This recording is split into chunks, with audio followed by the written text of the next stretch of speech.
রব্বুল আলামিন বলে, হে পৃথিবীর মানুষেরা, তোমরা আমার শুকরিয়া আদায় করো। আমি রব্বুল আলামিন ঘোষণা করে দিলাম, যদি আমার শুকরিয়া আদায় করো তাহলে আমি আল্লাহ জমিন আসমানের রহমতের সব দরজা তোমার সম্মানে খুলে দেব। জোরে বলেন সুবহানাল্লাহ। আমার ভাইয়েরা বলেন, জমিনের মধ্যে কি রহমত নাই? কথা বলেন না কেন? জমিনের রহমত কি আছে?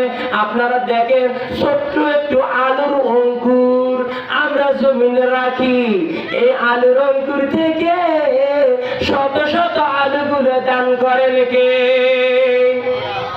শুধু কি তাই? ছোট্ট একটু চীনাবাদাম জমিনের মধ্যে রাখা হয়, রোপণ করা হয়, এই ছোট্ট একটু চীনাবাদাম থেকে শত শত বাদাম গুলো দেন কে? বাঙ্গি বলেন, ক্ষীরা বলেন, লাউ বলেন, তরমুজ বলেন, একটা বীজ শুধুমাত্র জমিনের মধ্যে রোপণ করা হয়। এই জমিনে রোপণ করার সঙ্গে সঙ্গে একটা গাছ হয়, গাছ থেকে ডালপালা হয়ে যায়, এক একটা ডালপালার মধ্যে শত শত তরমুজ দান করেন কে? আল্লাহ পাক বলেন, লা ইন শাকারতুম লা আযিদান্নাকুম ওয়া লা ইন কাফারতুম ইন্না আযাবি লাশাদীদ।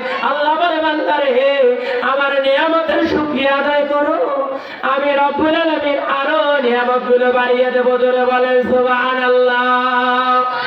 বান্দা, আর যদি নিয়ামতের শুকরিয়া আদায় না করো, আমি আল্লাহ তোমাদের উপরে আযাব পাঠিয়ে দেব। জোরে বলেন নাউযুবিল্লাহ। আমার ভাই